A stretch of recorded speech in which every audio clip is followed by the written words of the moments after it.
வைங்க, அதுக்கு பேர் நோம்பு இல்ல. 4 பேர் பாராட்டுறதுக்காக வேண்டி பிடிக்கிறீங்க, 4 பேர் பார்த்து உங்களை சூப்பி நினைக்கணுங்கிறதுக்காக வேண்டி, இதுக்கு பேர் தஸ்பீஹ் இல்ல, இதுக்கு பேர் திக்ர் இல்ல. அப்ப நல்ல காரியங்களை மனிதனுக்கு செய்தீர்களேயானால் அதுக்கு பேர் முகஸ்துதி, அதுக்கு பேர் ரியா. அது ரசூல் ஸல்லல்லாஹு அலைஹி வஸல்லம் அவர்களால் கண்டிக்கப்பட்டது, மனிதனுக்கு செய்யக்கூடாது. கெட்ட காரியங்களை வெக்கப்பட்டுனா மனுஷனுக்கு பயந்து, வெக்கப்பட்டு என்ன அர்த்தம்? மனித சமூகத்தில் ஏற்படுகிற இழிவுக்கு அஞ்சு விட்டீர்களேயானால் அது மார்க்கத்தில் தடை செய்யப்பட்டது இல்ல, ஈமானுடைய ஒரு அம்சத்தை சேர்ந்தது என்று ரசூல் ஸல்லல்லாஹு அதுக்கு தான் சொல்றாங்க. ஏன்னா உங்க ஆய்வு செஞ்சு பாத்தீங்கன்னா இது ஈமானுக்கு எதிர் மாதிரி தெரியும். அது என்னப்பா நீ குடிக்க மாட்டேன்னு அல்லாஹ்வுக்காக குடிக்க மாட்டேன்னு சொல்லுவியா?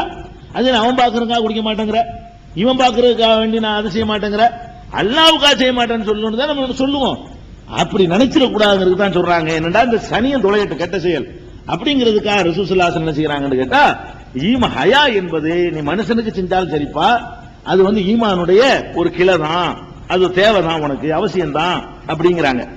இன்னும் சொல்ல போனா பெருமானார் ஸல்லல்லாஹு அலைஹி வஸல்லம் சொல்றாங்க, அதாவது மாக்கானல் ஹயாவு ஃபீ ஷைஇன் இல்லா ஸானஹு, எந்த காரியத்தில் ஹயா சேர்ந்தாலும் அதை அழகூட்டாமல் இருப்பதில்லை. ஹயாங்கிறதுக்கு அந்த வெட்கப்படுற கூச்ச சுபாவம், இந்த கூச்ச சுபாவம் எந்த காரியத்தில் மனிதன் நடத்துகிற எந்த காரியத்தில் சேர்ந்தாலும் அதுல ஒரு அழகை ஏற்படுத்தும், அதை மெருகூட்டும்ங்கிறாங்க. வெட்கம் இல்லாம கூச்சம் இல்லாம செய்யற காரியத்தை விட வெட்கத்தோடும் கூச்சத்தோடும் செய்யும் பொழுது அதுல மெருகு ஏறி இருக்கும், அதை அழகுபடுத்தும், கவர்ச்சியாக்கும் என்று நபிகள் நாயகம் ஸல்லல்லாஹு அலைஹி வஸல்லம் சொல்றாங்க. இது திருமதியில 1897வது ஹதீஸ், இப்னு மாஜா அஹ்மதுலையும் இந்த ஹதீஸ் இடம்பெற்றிருக்கிறது. அப்ப எந்த ஒரு காரியத்தை நீங்க செஞ்சாலும் வெட்கத்தை உதறிட்டு செஞ்சீங்கன்னா அது நல்லா இருக்காது.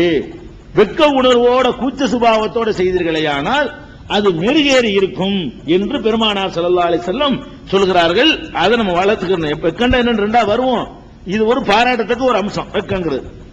அடுத்து சொல்றாங்க பெருமானார் ஸல்லல்லாஹு அலைஹி வஸல்லம் அவர்கள், இன்ன மிம்மா அதரக்கன் நாசமின் கலாமின் நுபுவா இதாலம் தஸ்தஹி ஃபஃஅல் மா ஷி'த.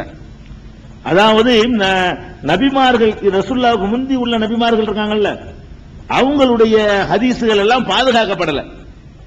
ரசூலுல்லாஹ்வுடைய ஹதீஸ் தான் பாதுகாக்கப்பட்டிருக்கு. மூசா நபி சொன்ன ஹதீஸ்கள் பாதுகாக்கப்படல. அந்த சமுதாயம் வேதத்தையே பாதுகாக்கலவங்க, அல்லாஹ் கொடுத்த வேதத்தையே பாதுகாக்காதவங்க அந்த நபிமார்களுடைய போதனையை பாதுகாக்க போறாங்க. நபிமார்களுடைய அறிவுரைகள் பெரும்பாலும் பாதுகாக்கப்படாமலே போய்விட்டது. ரசூல் ஸல்லல்லாஹு அலைஹி வஸல்லம் சொல்றாங்க, நபிமார்களுடைய அறிவுரைகள்ல இன்று வரைக்கும் மக்கள்கிட்ட பழக்கத்தில் இருக்கிற சில வார்த்தைகள் நபிமார்களுடைய வார்த்தையாக இருக்கிறது, பாதுகாக்கப்பட்டதா இருக்கிறது. தெரிஞ்சோ தெரியாமலேயோ நபிமார்களுடைய வார்த்தை என்று விளங்காமலேயே சில பழமொழிகளை மக்கள் சொல்லிக் கொண்டிருக்கிறார்கள். அந்த பழமொழிகள் எல்லாம் நுபுவத்துடைய கலாம். அதெல்லாம் இப்ராஹிம் நபியோ ஈசா நபியோ மூசா நபியோ சொன்னது, அதுகளை இவங்க பழமொழின்னு சொல்லிட்டு பயன்படுத்திட்டு இருக்கிறாங்க. அதுல ஒரு பழமொழி என்ன தெரியுமா? ரசூல் ஸல்லல்லாஹு அலைஹி வஸல்லம் சொல்றாங்க, அதுல ஒரு பழமொழி, அரபியில ஒரு பழமொழி இருக்கு. என்ன பழமொழின்னு கேட்டா, இதாலம் தஸ்தஹி, நீ வெட்கப்படவில்லை என்று சொன்னால் ஃபஃஅல் மா ஷி'த, நினைச்சதெல்லாம் செஞ்சுக்க. வெட்கப்படலை என்று சொன்னா நினைச்சதையெல்லாம் செய்ய தூண்டுவது வெட்கமின்மை. நினைச்ச காரியத்தை செய்யலாமா செய்யக்கூடாதான்னு யோசிக்க வைக்கிறது வெட்கம். இந்த பழமொழி இருக்கு, அரபியில் ஒரு பழமொழி. இது பழமொழின்னு அவங்க விளைய வச்சிருந்தாங்க அந்த மக்கள். ரசூல் ஸல்லல்லாஹு அலைஹி வஸல்லம் சொல்றாங்க, இந்த பழமொழி இருக்குதே, இது ஏனைய முந்தைய நபிமார்களுடைய அறிவுரைகள்ல இன்னமும் மிச்சமா இருக்கக்கூடியதுல ஒண்ணு. இதெல்லாம் நீங்க கண்டுபிடிச்ச பழமொழி இல்லப்பா, இதெல்லாம் முந்தைய நுபுவத்துடைய கலாமுல உள்ளதுங்கிறாங்க. ரசூல் ஸல்லல்லாஹு அலைஹி வஸல்லம் சொல்றாங்க, என்ன சொல்றாங்கன்னா, இன்ன மிம்மா அதரக்கன் நாசமின் கலாமின் நுபுவா, நுபுவத்துடைய வார்த்தைகளில் இருந்து மக்களுக்கு கிடைத்திருப்பவற்றிலே ஒரு வார்த்தை எதுவென்று சொன்னால், இதாலம் தஸ்தஹி ஃபஃஅல் மா ஷி'த, உனக்கு வெட்கம் இல்லைன்னா நினைச்சதெல்லாம் செஞ்சுக்க. இதுக்கு என்ன அர்த்தம்? அதாவது வெட்கம் ஒருவனுக்கு இருக்குமையானால் அவன் நினைச்சதையெல்லாம் செய்யக்கூடாது. அளவுகள் உங்கள்கிட்ட வெட்கம் இருக்குதா இல்லையா, என்கிட்ட இருக்குதா இல்லையான்னு கேட்டா, நினைச்சதையெல்லாம் செய்யறான்னு வைங்க, அவனுக்கு வெட்கம் கிடையாது. நினைச்சதுகளை நிதானிச்சு இதை செய்யலாம் இதை செய்யக்கூடாதுன்னு சுதாரிக்கிறான்னு வைங்க, அவனுக்கு வெட்கம் இருக்குன்னு அர்த்தம். அவன் எப்படி சுதாரிப்பான்? மாடி இதை செஞ்சா அப்படி கேட்பாங்களே, இதை செஞ்சா அப்படி சொல்லிடுவாங்களே, அதை செஞ்சா இப்படி நினைக்குவான். வெட்கத்தை இழந்தவன் என்ன செய்வான்? என்ன நினைக்கிறான்னு செஞ்சுட்டு போயிடுவான். என்னத்தை நினைக்கிறானோ நினைச்ச எல்லாத்தையும் செய்ய ஆரம்பிச்சிருவான். இது வெட்கமில்லாத தன்மையினால் ஏற்படும் என்று பெருமானார் ஸல்லல்லாஹு அலைஹி வஸல்லம் அவர்கள் நுபுவத்துடைய கலாம் என்று இதை சொல்றாங்க. இந்த செய்தியை நீங்க புகாரியில 3483வது ஹதீஸ்ல பார்க்கலாம், 3484வது ஹதீஸ்ல பார்க்கலாம், 6120வது ஹதீஸ்ல பார்க்கலாம். இவ்வளவு இடங்கள்ல இந்த செய்தியை பற்றி சொல்லப்பட்டிருக்கிறது. அதே மாதிரி நபி ஸல்லல்லாஹு அலைஹி வஸல்லம் அவர்கள் சொல்கிறார்கள், இந்த வெட்க உணர்வை பற்றி சொல்லும் பொழுது, அல் ஹயாவு லா யஅதி இல்லா பிகைர், ஹயா இருக்க வெட்கம் நன்மையை தவிர வேற ஒன்றையும் ஏற்படுத்தாது. அது ஏற்படுத்துவதெல்லாம் நன்மையாத்தான் இருக்கும். எந்த அளவுக்கு ஒரு இடத்துல அந்த கூச்சமும் வெட்கமும் இருக்கிறதோ அந்த அளவுக்கு அது நல்லதைத்தான் ஏற்படுத்துமே தவிர ஒரு காலத்திலையும் அந்த கூச்சம் அந்த வெட்க உணர்வு கெட்டதை ஏற்படுத்தவே செய்யாது என்று பெருமானார் ஸல்லல்லாஹு அலைஹி வஸல்லம் அவர்கள் சொல்லி காட்டியிருக்கிறார்கள். இதுவும் சஹீஹுல் புகாரியில 6117வது ஹதீஸ்ல நீங்க பார்க்கலாம். அப்ப வெட்கம் என்பது எல்லா வகையிலையுமே நல்லது.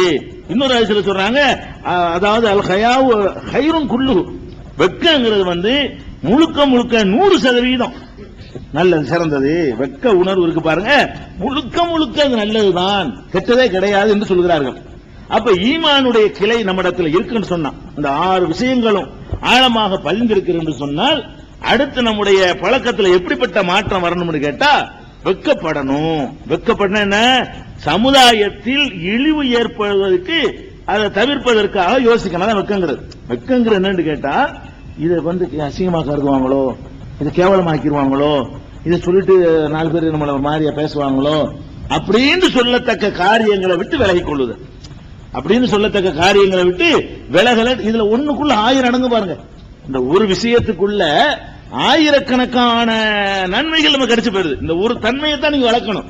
நீங்க அதை செய்யாம இருக்கணும், உதாரணமா குடிக்காம இருக்கணும், பொய் சொல்லாம இருக்கணும், பிரார்த்தனை இப்படிலாம் நீங்க நினைக்கிறத விட்டுட்டு இதெல்லாம் இணைச்சு ஒரு வார்த்தையில சொல்லணும்னு சொன்னா இதான் இதுல சொல்லிடலாம். அட வெட்கத்தை வளர்த்துக்கப்பா, சமூகம் கேவலமா நினைக்கிற காரியங்களை செய்யாத, சமுதாயத்தில் அசிங்கமா கருதுற காரியங்களை சமுதாயத்துக்கு பயந்துகிட்டாவது செய்யாம இரு. அது இருந்தா உனக்கு ஈமானுடைய ஒரு அம்சம் இருக்குன்னு அர்த்தம். பெருமானார் ஸல்லல்லாஹு அலைஹி வஸல்லம் சொல்லி காட்டுறாங்க. அதனால இந்த வெட்கம் என்பது ரொம்ப வரவேற்கத்தக்கது. நபிகள் நாயகம் ஸல்லல்லாஹு அலைஹி வஸல்லம் அவர்கள் இந்த வெட்கத்தை சொல்லும் பொழுது அவர்களை பற்றி சொல்றாங்க, கான நபி ஸல்லல்லாஹு, நம்ம நினைக்கிற பொம்பளைக்கு உள்ளது ரசூல் ஸல்லல்லாஹு அலைஹி வஸல்லம் பத்தி அபூ ஸயீத் அல் குத்ரி ரலியல்லாஹு அன்ஹு வர்ணிக்கிறாங்க. கான நபி ஸல்லல்லாஹு அலைஹி